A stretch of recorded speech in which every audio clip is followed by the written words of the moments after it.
So good morning, Shiva Manjunath sir. Good morning. Good morning, Simran ma'am.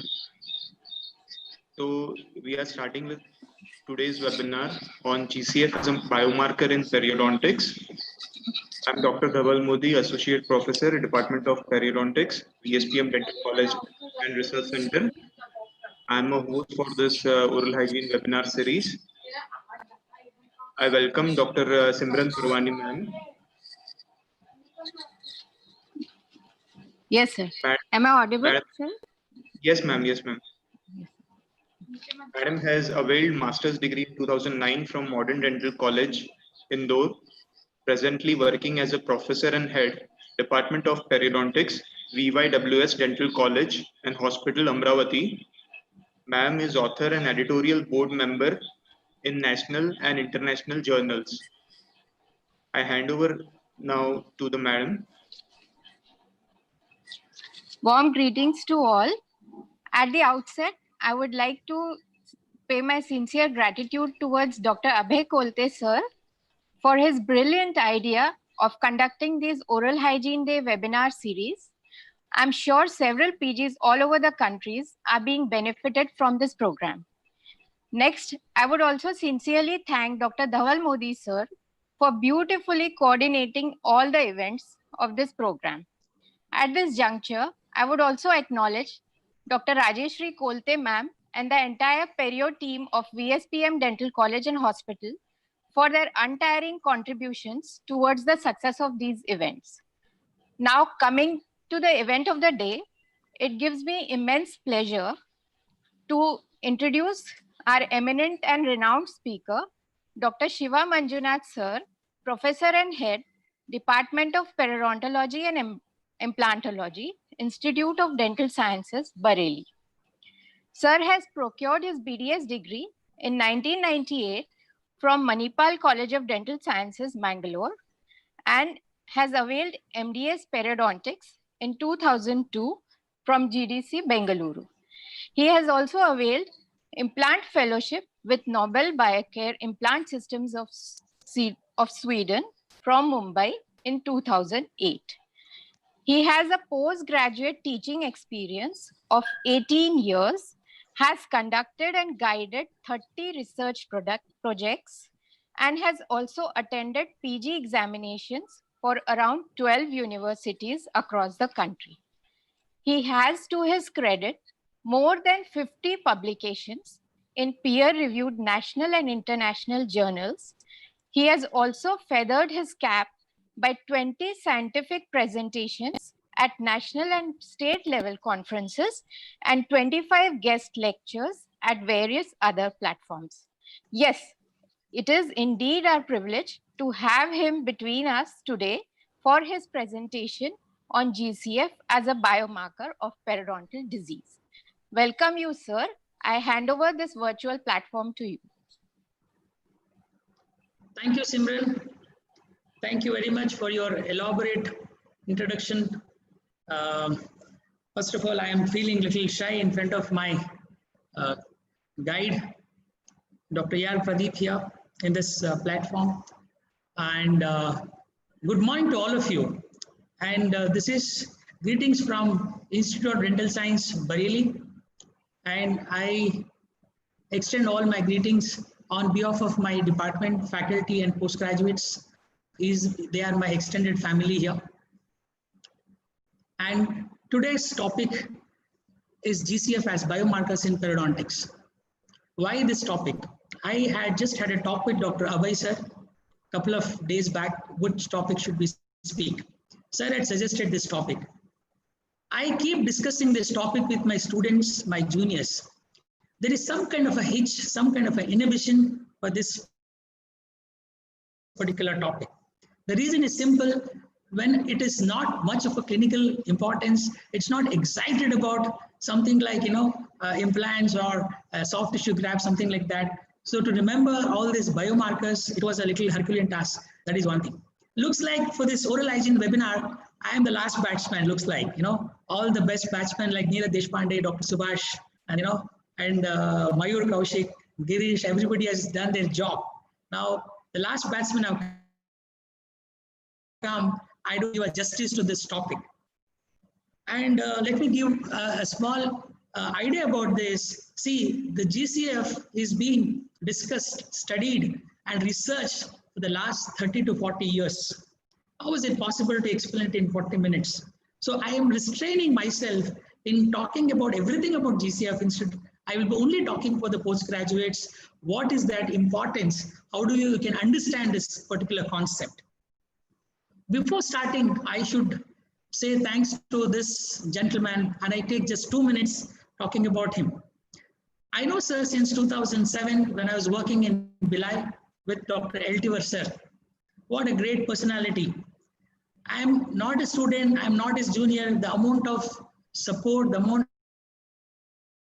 of encouragement he does to people like us, I can really understand the way he grooming his team and his juniors in this college. I swear they will be feeling great with him. Sir, I would like to remind you, exactly a year back, 26th and 27th of July, you were here. We had Parichai 2019, and what a great memory we had. We had a wonderful time during that, and we could do a reasonably a decent job in conducting this. With this, I would like to introduce one more person who is very special to this topic and to me, is Dr. A.R. Pradeep. He is a Dean and Director of Oxford Dental College, Bangalore. He was a former Dean and Director of Government Dental College, Bangalore. He was a mentor. He was the one who taught us the ABCD of GCF. Me and my co-PG, Dr. Subhash, were the first people to do our research in GCF of that particular kind of a study in first time in India. That was an enthusiasm and encouragement we got during that time. And I ever grateful to this man. Why is being spoken here? In India right now, how many people have done a GCF studies? But this particular man has done more than 50 GCF biomarkers research in the last 10 years. That is phenomenal. He has got more than 300 peer-reviewed publications, 5,000 plus citation. It is a remarkable achievement. And sir, you are always inspiration to so many people. And we are just a small candle in front of a big sun. So with these words, I would like to start my topic. Before starting the topic, I want to distract all of you with a small story. Do you all remember what is this? You all remember what is this? I think most of you can understand this was something recently a Chinese and Indian war has started. Don't worry, I will get back to the GCF, but this is just to kind of to tell you a small story here to distract and get back to the topic. This is how the bacteria can encroach to us. This is how we will have a disturbance in the periodontium. And once there is a scuffle between the bacteria and our defense cells, we will have a lot of scuffle, and then there is a bystander damage. And then we will recruit our first defense people, that is neutrophils, will go and start fighting even in the periodontium. And if this is not enough, if this cannot be pertain or contain, then we need maybe a little more defense cells, lymphocytes, monocytes, macrophages, which is required for further restricting the inflammation or infection. Then if it doesn't happen, this is the apathy of a periodontist. If severe periodontitis happens, you have to go for an extraction, complete destructions. This is what we feel at the end of, if you cannot do something. As what are we concerned right now? After everything we are going to analyze is how this happened, why this has happened, what was the reason, what was the thing which was attacked us. This is how. Just to make you understand, because I was finding it difficult to understand so many aspects in GCF and their constituents. So with this, please remember this story, because I will be keep correlating with this again and again. Whenever we talk about GCF, a biomarker in periodontics, we will remember all these things. The collection of GCF from a pipette, from the strip, from the periodron assessment, from the ELISA technique. This is the thing you are going to remember. I'm not going to talk much about the collection. How do we do it? I'm just skipping that right now so that we'll focus more on the biomarker. Like this, today's topic, I am going to focus on our PG students. Usually you get a question in university as maybe this kind of a questions. GCF as a biochemical marker in periodontal diagnosis, a chairside diagnostic kit in periodontics, enzymes in gingival curvicular fluid, or it can be a composition of gingival curvicular fluid, a GCF in diagnosis and treatment of periodontal disease. Now, this is how you get a permutation combination in paper 2 or paper 1, and probably when the present batch which is coming to the final year will be a paper 1. So let's start our journey with the GCF as a biomarker. What is GCF? I will not take much in detail of GCF. Gingival curvicular fluid is a transudate, which will be inflammatory exudate from the periodontal tissues and can be collected at the orifice or from wisdom within the gingival crevice. It is a complex mixture of serum, inflammatory cells, connective tissue, epithelium, and microbial flora, and also enzymes produced from all these cells into the gingival margin or a sulcus. It provides a window for an analysis of periodontal conditions. What are the things we can assess from the GCF? You all must be aware of this. It can be a simple bacterial culture. It can be a ELISA technique. It can be a microscopy. It can be an immunofluorescent assay. And then PCR, whatever the advanced techniques we can look for it. Everything is being tried. You would have read by now so much about all these things. What is biomarker? Bio means related to the living beings. Marker, a characteristic or a factor by which a cell or a molecule can be recognized or identified.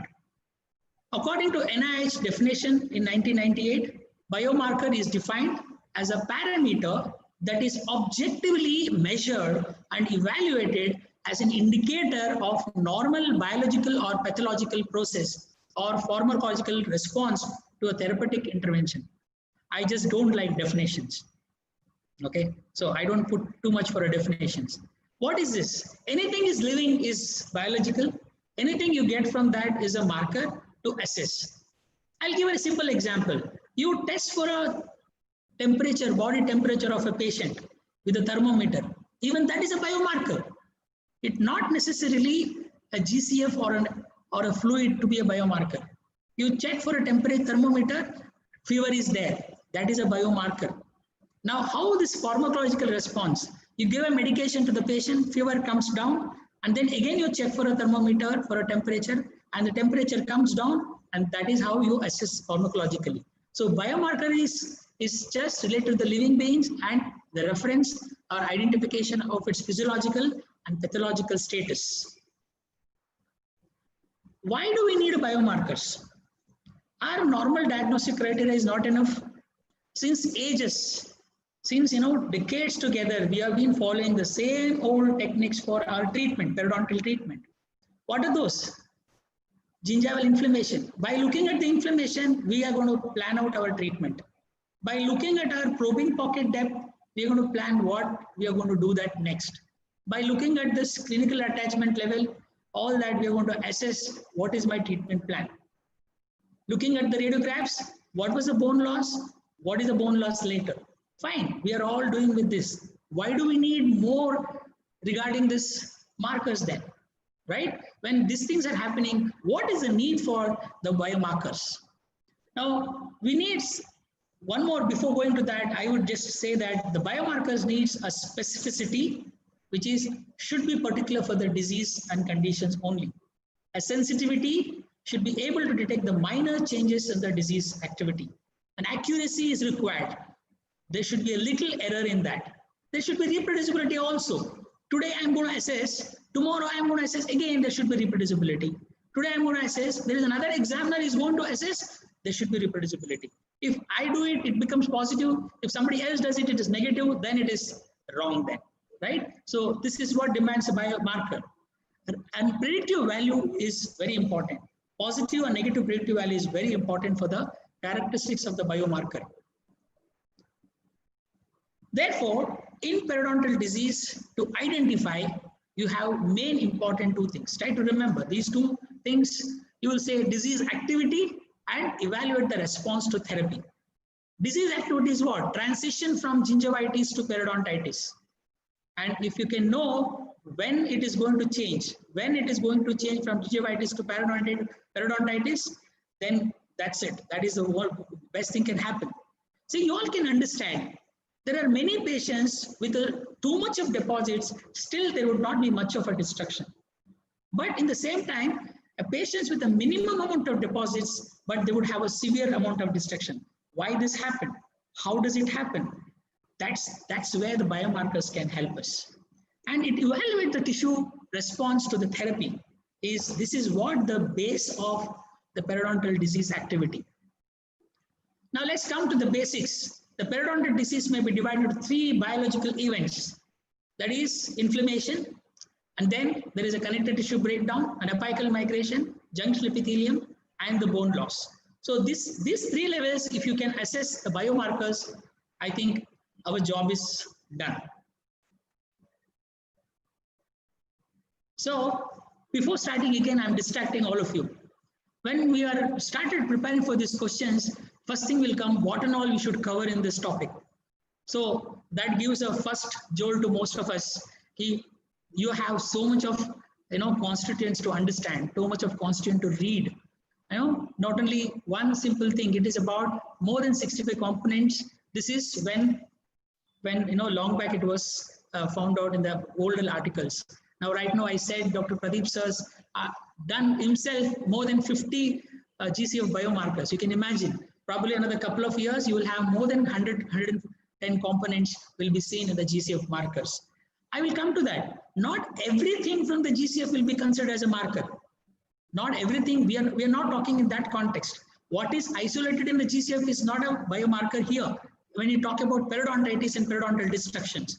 And so on, like you will have inflammatory mediators, so much of cytokines, acute phase proteins, and complement systems, all these things. So when we read all that, we used to think that, oh my God, how do I remember all these things? How do I try to recollect it and write it in the exams?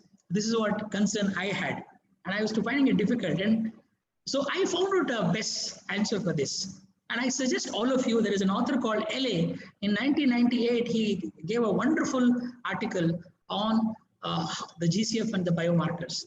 He has divided into the 10 chapters. And if you read that chapter, you will fall in love with these topics. These beautiful chapters he has written. And I will tell you something which is easy to remember. Now, remember the story which I told you in the beginning of the topic? Now, this is how it is. Here is a tooth, here it is a gingival sulcus and gingival tissues, right? And this is a GCF. Now, you all know it. I'm sorry. You all know it. You have, first thing is the GCF at the site where the bacteria comes in, the enemies comes in, and it will not keep quiet. And it produces the enzymes, inflammatory cytokines. And what it does, it stimulates the host. Now host will start responding to this bacteria and it start producing the enzymes. In this bargain, what is going to happen? There is a destruction of the connective tissue. The connective tissue starts from the gingiva, then periodontal ligament, then cementum, then it comes to the bone. That's how the destruction starts happening.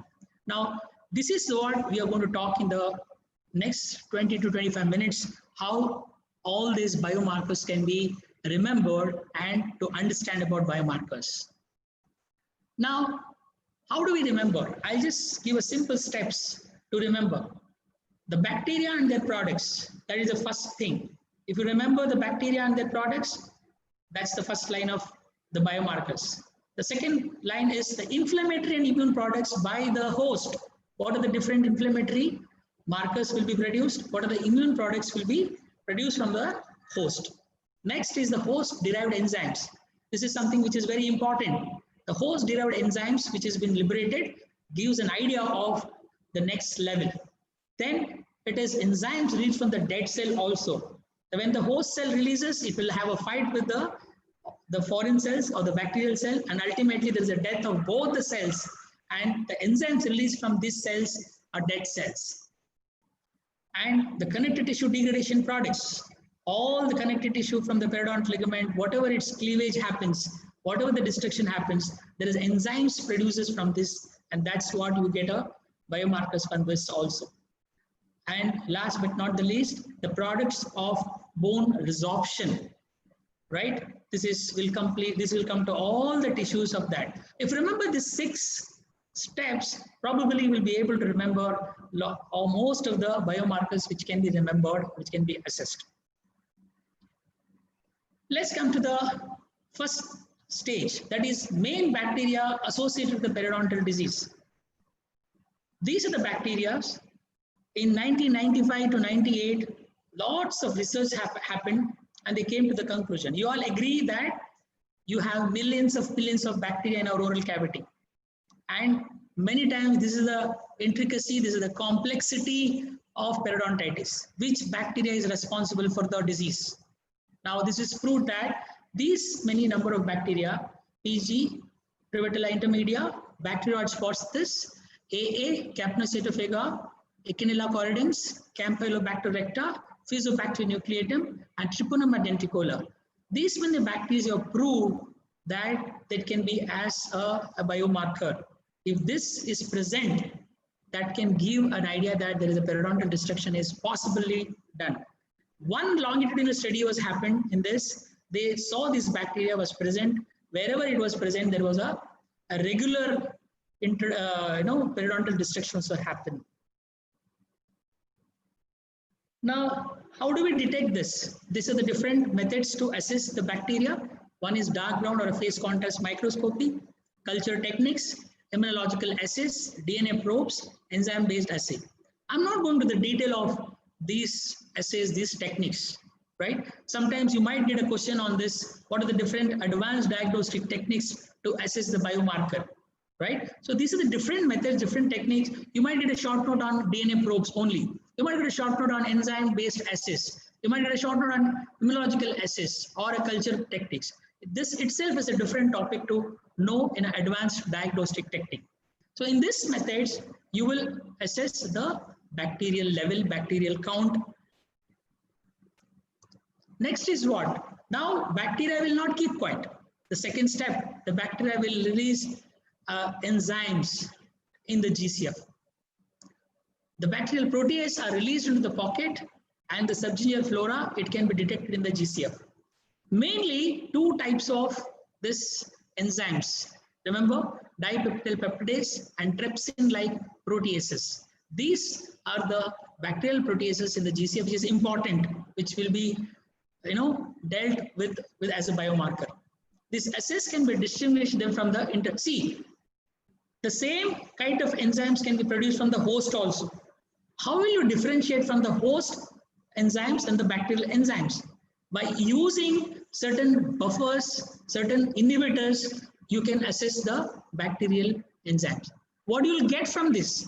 The bacterial proteases level are high. That means there is a destruction is going to happen more.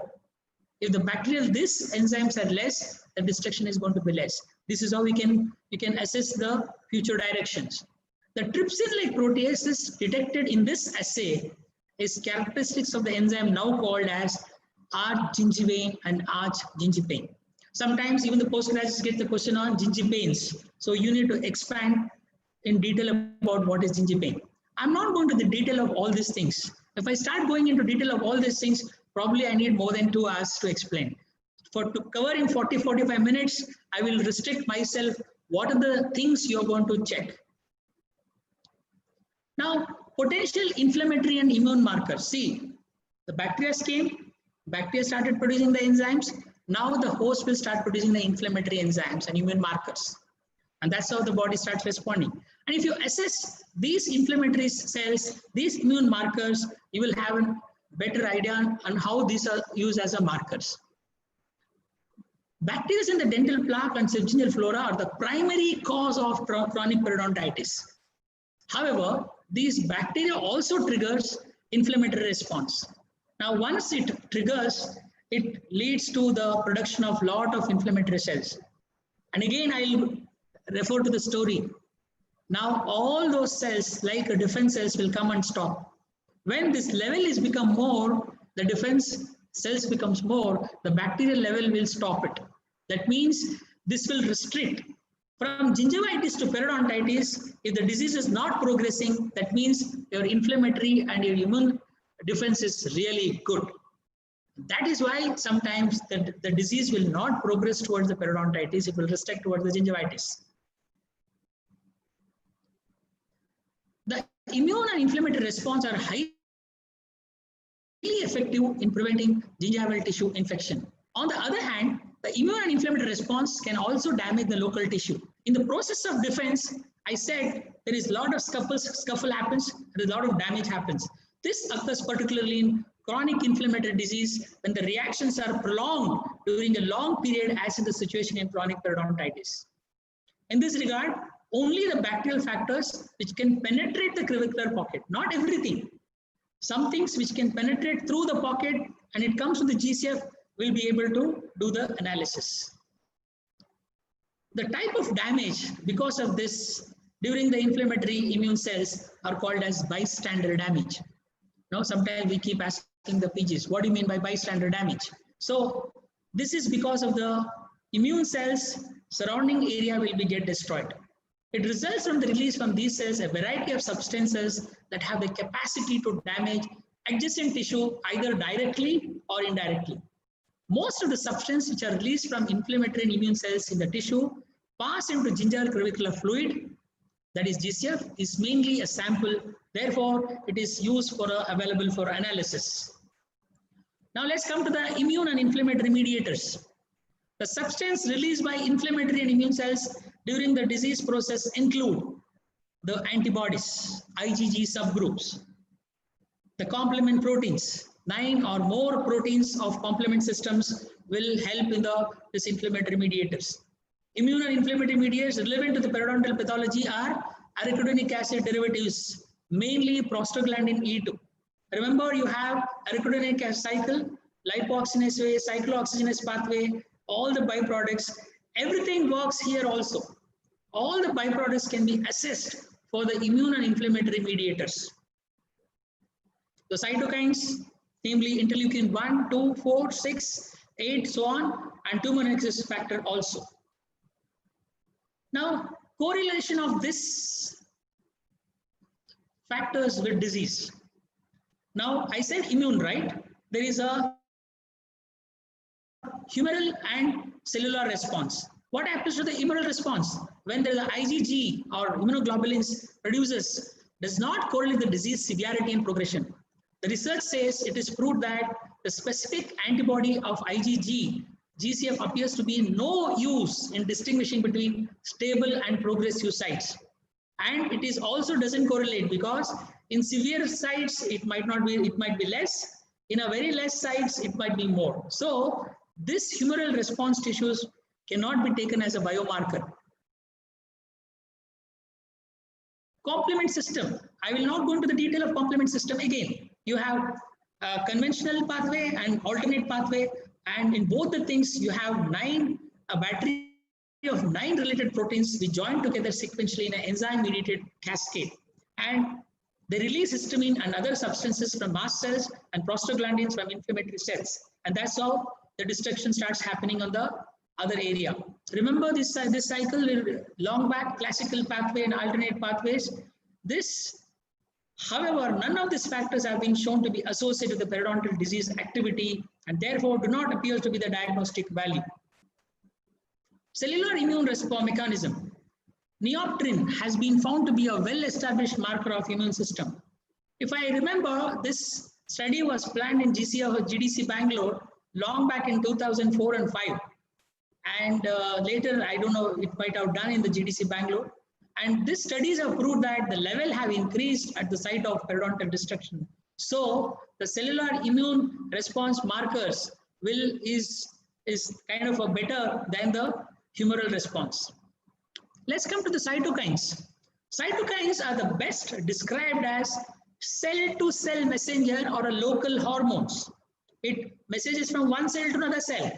A small protein or a peptide which are produced and released by one cell type so that they can link onto a specific receptor on the cell membrane of another cell of either the same type or other type.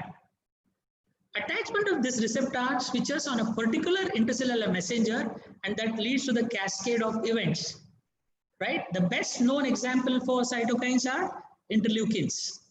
Now, these are the interleukins, the common cytokines of relevance to the periodontal disease. There are so many interleukins are there. When we were doing postgraduate itself, we knew that about interleukin 17, interleukin 23, 27. By right now, I don't know how many has been updated. Now, this is the relevance of importance for us in a periodontal disease. Interleukin 1 alpha, 1 beta, interleukin 2, interleukin 4, interleukin 6, tumor necrosis alpha, tumor necrosis beta. All these things will help to reach from one cell to another cell, and it gives a function like immunoregulation, inflammation, fever, protein synthesis, proliferation of activation, division and differentiation, pro-inflammatory effects, fibrosis, and so on. So these immunoglobulin or interleukins are extremely important as one of the biomarkers. Now, amongst all that, the most important, as I said earlier, is the prostaglandins, right? Prostaglandin E2 is an inflammatory and immunoregulatory effect, and its concentration in gingival tissue is significant to elicit significant effect on the cell response.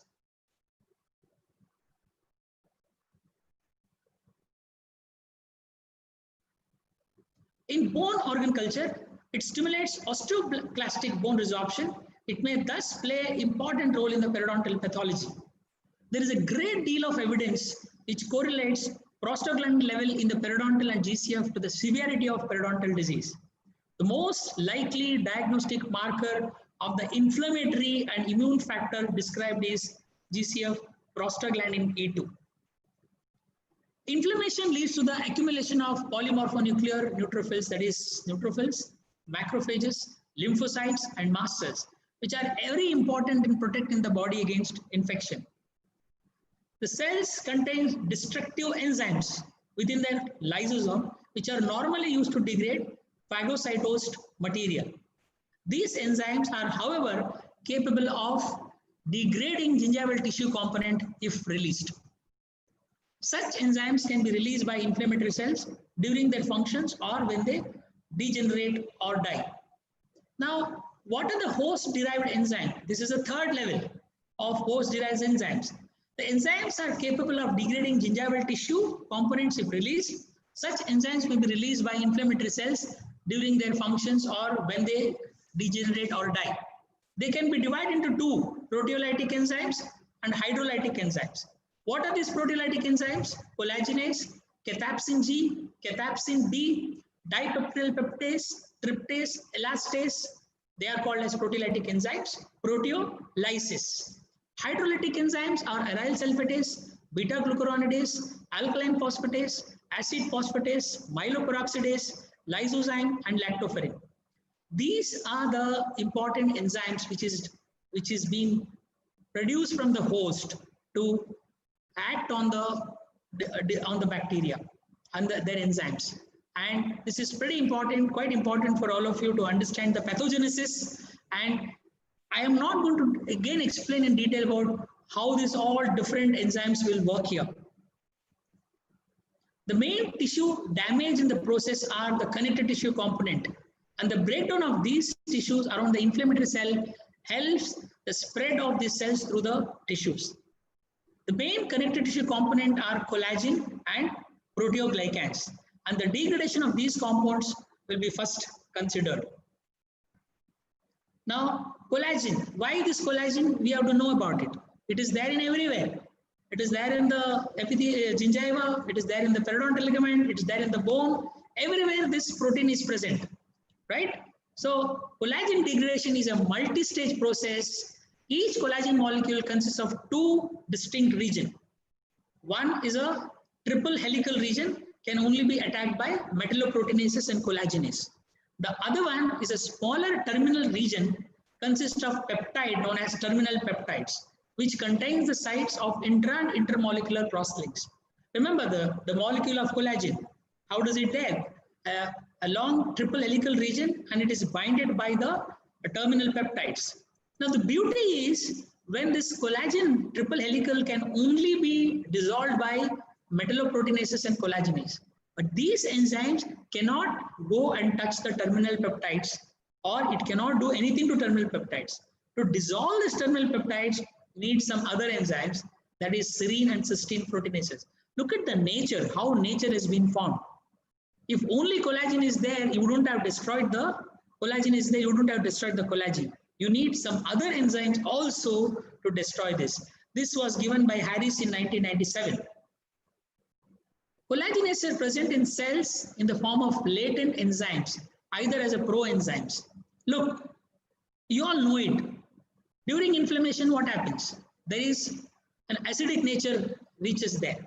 There is a pH will come down. When pH comes down, it becomes acidic nature. During this acidic nature, this proenzyme will convert it to the enzyme. And that's how the enzyme becomes active enzyme and it starts destroying it. Now, proteoglycan degradation. See, connective tissue is not only collagen. It is first collagen will get destroyed, then proteoglycans. What is this proteoglycans? It consists of glycosaminoglycan. A small interaction occurs between individual proteoglycans and cell surface, basal lamina and collagen fibrils. These principal proteoglycans of the gingiva and PDL are hyaluronic acid, heparin sulfate, dermatan sulfate, and chondroitin sulfate. These are all the constant of the collagen or connective tissue. The bone and cementum also has got a proteoglycan, which is chondroitin sulfate, along with small amount of dermatan sulfate and keratin sulfate. A proteoglycan degradation protein cleavage occurs first to release the glycosaminoglycan from protein core. Now, let's go to the next. Let's not linger with the same enzymes. Let's go to the next. Proteolytic enzymes within the inflammatory cells. The enzyme which is produced because of these inflammatory cells. We all studied from the beginning, from our undergraduate days, from our postgraduate days. Every time we keep reading about this is neutrophils. If anybody has not read on neutrophils, that means they have not started their pathogenesis. So neutrophils, you all know, is multilobulated nuclei with a lot of granules. Now here it contains acid and neutral proteinases. If you all remember our UG days, you have different type of granules: azurophilic, specific, C particle, secretory vacuoles. These are all different. I hope you all remember this azurophilic. AZ means silver, silver staining, silver liking granules, which has specific kind of a affinity for the silver staining. So that's why it's called azurophilic granules. So why this is important? I said these are the first line of defense for us in the periodontal destruction. The azurophilic granules contains neutral serine proteinases, the most important which are elastase and cathepsin G. The second group or specific granules contains collagenase and other metalloproteinases known as gelatinase, and they also degrade collagen further once it is done by the collagenase. The C grade granules are acid proteinases, cathepsin B and cathepsin D, and secretory vacuoles contains plasminogen activator. See, one neutrophil consists of 4 different granules, and then these granules will have different enzymes to produce, while the granules-bound proteinases are only released during the phagocytosis. Now I'll just skip this. Now this granules, I just for your sake, I just put it here. What are these granules which consist of different kind of proteins? All these things will be, each granules will consist of these enzymes, and this will not keep quiet. This is how this helps in the destruction of the connective tissue. To precisely myeloperoxidase, defensin, serine proteases, neutrophil elastase, cathepsin G, alkaline phosphatase, lysozyme, and so on and so forth.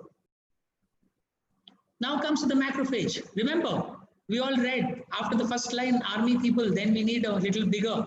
The macrophages, which is also called as scavenger cells, are most important cells in the immune system that are formed in response to an infection or accumulating damage or dead cell. Why dead cell? It needs to clean up those dead cells. That's where the macrophages comes into the picture.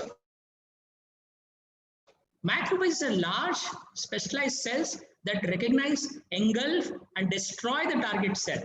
Okay, When neutrophil cannot function or work out, then the macrophage will come, the next defense system.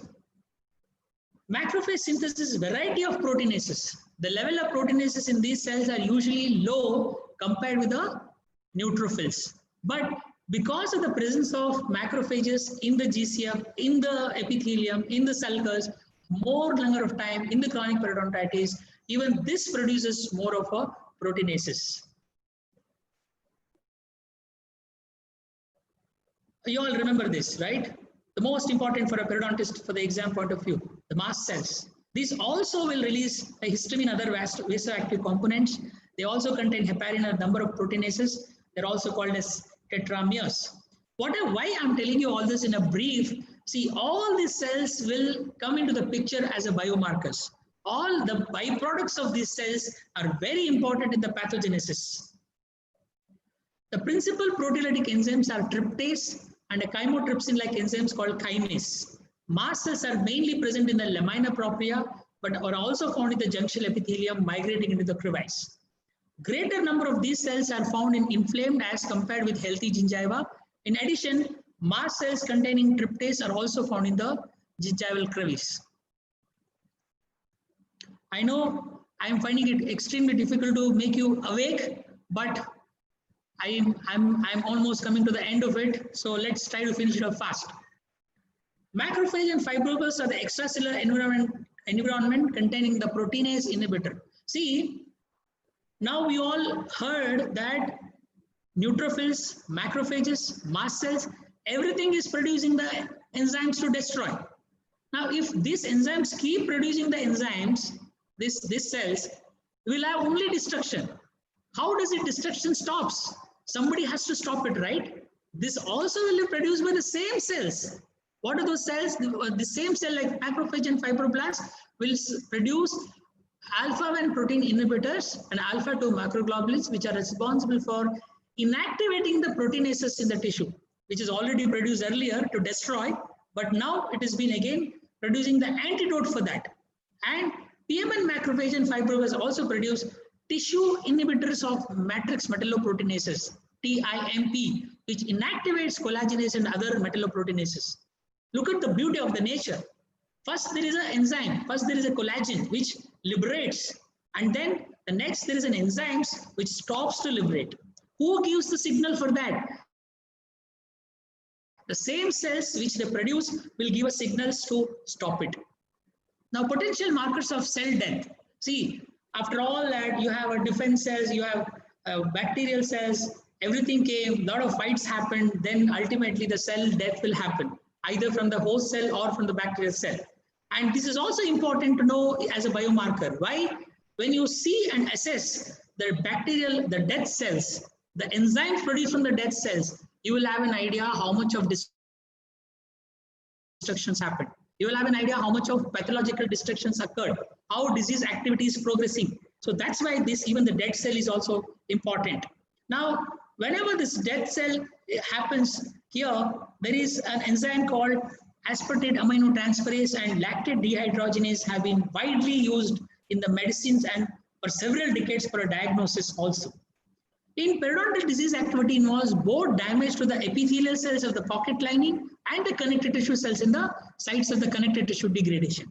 So when all these cells stays there for more than 7 to 10 days, and then there is a damaged cells will die, and then there is an apoptosis and all that happen. So the death of the cell, there is AST and LDH will produce. Now all this breakdown happens. All this breakdown of the components happens. What it does, it is like a detection of the breakdown products of the components of connective tissue and bone in GCF could be indicative of tissue breakdown associated with the periodontal disease activity. If you see these breakdown products, you know that there is a disease activity is going on. Now these are some of the connective tissue byproducts of the degradation happens, like collagen 1, 3, 5, 7, 8, proteoglycans, hyaluronin, fibronectin. The basement membrane will have collagen 4, laminin, syndecan, heparin sulfate, chondroitin sulfate, and so on. So when we see in the GCF these level, you will get to know that there is a destruction is happened big time. Now the component of this degradation, like fibronectin will divide into further into parts of fibronectin, collagen will lead to hydroxyproline, collagen cross-link peptides, terminal peptides, proteoglycans into glycosaminoglycans, and then chondroitin 4 sulfate, chondroitin 6 sulfate, like that. So all these things will be useful for the, in the assessment of the as a biomarker. Now we come to the last part of the biomarkers, the component of bone that could be released during bone resorption and are present in the GCF. Now bone specific proteins, osteonectin, bone phosphoprotein, osteocalcin, telopeptide of type 1 collagen, collagen 1 and proteoglycans. For PG students, you will have a question only on osteonectin, osteopontin, osteocalcin. You need to know about this individually. What is this type 1 collagen telopeptide, ICTP? All this can be assessed in separately. If I start explaining again all this in detail, it will take long time. Now, these are the new bone receptor markers like pyridinium crosslink components, pyridinium crosslink collagen peptide fragments, terratrate resistant acid phosphatase, galactosyl hydroxylin, hydroxyproline, N-terminal osteocalcin fragment, glycosaminoglycans. These are the byproducts, these are the bone markers you see. If you get a question on what are the bone resorption markers, you have to mention all this. And again, type 1 collagen, pre-peptide, alkaline phosphatase, osteocalcin, bone, GLA, protein mineralization, C-terminal fragments, and so on.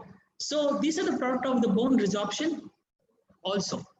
Let's come to the, see, we saw all these enzymes, all these things were there. What do we need in this? Why do we need this? We need something called predictive diagnostic test.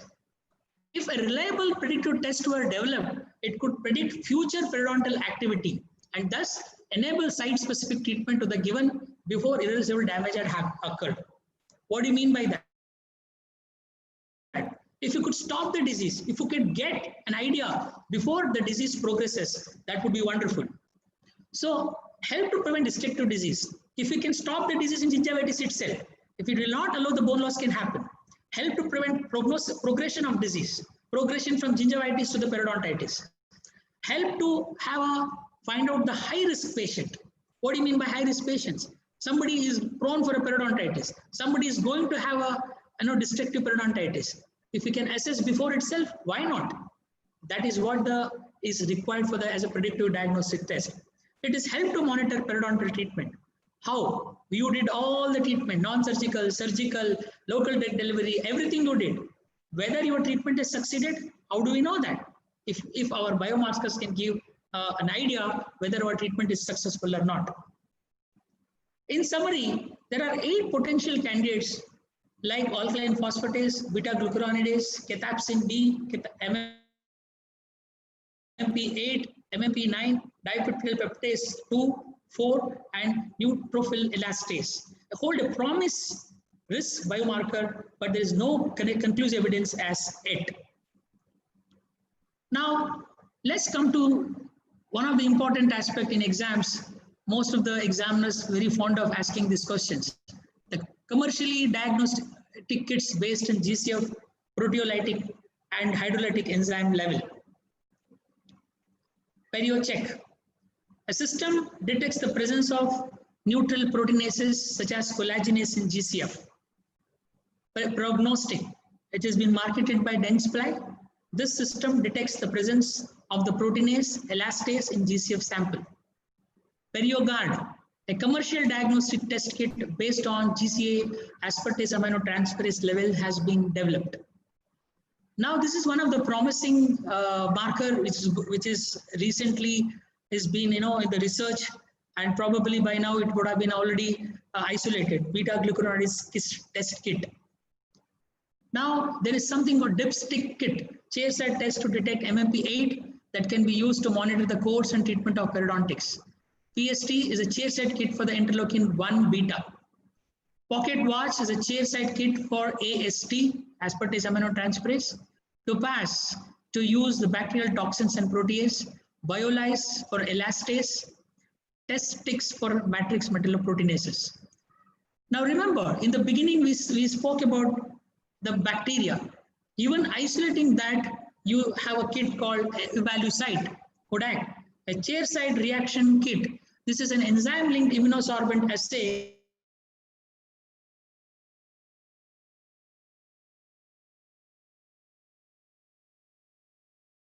based kit that Omnigene. These are DNA probe system for a number of subgenal bacteria probes, such as AA, PG, P. intermedia, E. cordans. One drawback of this DNA probes are the DNA library has got only limited number of bacteria to be assessed. But yes, certain bacteria which is very pathological for our periodontal destructions are also there. Perioscan. This is like, in my time, lots and lots of dissertation was happened. That was a big thing in 2000, early 2000. A lot of BANA tests were done in the dissertation. This is a chair-side test which has been assessed for the benzyl arginine naphthalamide enzyme. This is a test for a bacterial trypsin-like proteases, mainly produced by P. gingivalis, but lesser amounts produced by Bacteria forsythis and Treponema denticola. Possible reasons for using or not using the test system based on the markers. Now we saw all those things. There is one doubt comes, where are we using all this in the day-to-day life? Are we using in our clinic day-to-day life? So let's look at the advantages. The markers associated with the disease activity, but do not predict it. It is simple to use. See, this word is a contradictory. I will come to that in a disadvantages. It can be read after relatively short period. If this happens, it is easy for the clinician to start doing the treatment, to show to the patients. Can be shown to the patients and related to the tooth side affected. Disadvantages. The choice of the most appropriate biomarker, right? What biomarker should I use? Now, at the time of when you see a patient, there is so much of destruction happen. What kind of an enzyme test should I use? Should I use for a connective tissue degradation? Should I use for a bone resorption? What? So that is a disadvantages here. Determining the site of sample and when to sample is also a question mark. Cost of each test is expensive. I'll just give a simple example to you. Whoever has done a dissertation on a GCF, on an ELISA test, you all know that you spend about 40 to 50,000 worth of money for the kit, storage, analysis, and then so much of expense for the test. If you're doing individually in a clinic, each test will be very, very expensive. Hopefully in the future, when we have more and more research, it becomes a more cheaper test so that we all can utilize for our, research purpose and then for a treatment purpose. Now, to conclude, I would just put my words here. The journey of GCF biomarkers related to the periodontitis is pretty long. Decades of research have made us understand better about the periodontal disease and its significance. But still, we have not yet found a magical wand in diagnosing the periodontal disease pattern because of its complexity. The hope is always present in the young research mind in conquering and conquesting the most complex disease of the oral cavity. With that, I put a quoting saying that the expertise in anything was once a beginner. There was a time even GCF was a big thing, but even the expert in anything was once always a beginner. With that quote, I would say thank you to all of you for your patience listening. I know I tried very hard to make you guys awake, and I will end that. Before just ending that, I would like to just give an acknowledgement to these wonder kids of mine, my postgraduate students. One is the staff now. Behind all the preparation and all the internet and everything, these guys have worked. I just acknowledge these guys. Thank you very much to all of you. And once again, I thank all the team, Dhaval, and Madam, and then Abhay sir for giving this opportunity to express my view. Although this topic is very vast and wide, and if I start explaining every enzymes, it will take a lot of time. I just wanted to give a highlights of this. So if you have anything, I can just share. And in this podium also, we have Dr. A.R. Pradeep. I would say that he is one of the masters in this topic. If you have any doubt, even he will be able to help us out. Thank you very much. Genius, sir. Congratulations for the comprehensive presentation. You have really covered a volatile topic in a holistic manner and made it interesting, covered all the aspects and the chair side aspects also, which will help the clinicians. I hope PGs can take future projects on this difficult topic, sir. You have really compiled it in a very good manner, sir. Thank you so much. It was a great experience moderating your session, sir. It was so nicely explained that we don't have any questions. I request the participants, if they have the questions now, they can unmute directly and ask.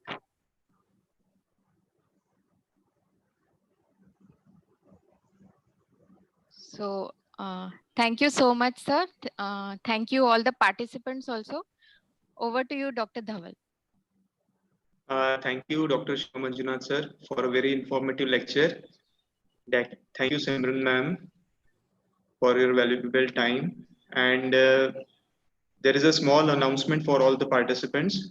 We have extended this webinar series till 5th of August and included 3 more webinars so that it will benefit our postgraduate students. Our next webinar will be on piezo surgery by Dr. Amit Benjamin on 31st of July. So thank you, sir. Thank you, ma'am. And thank you once again, all the participants.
I request all the participants to please leave the meeting.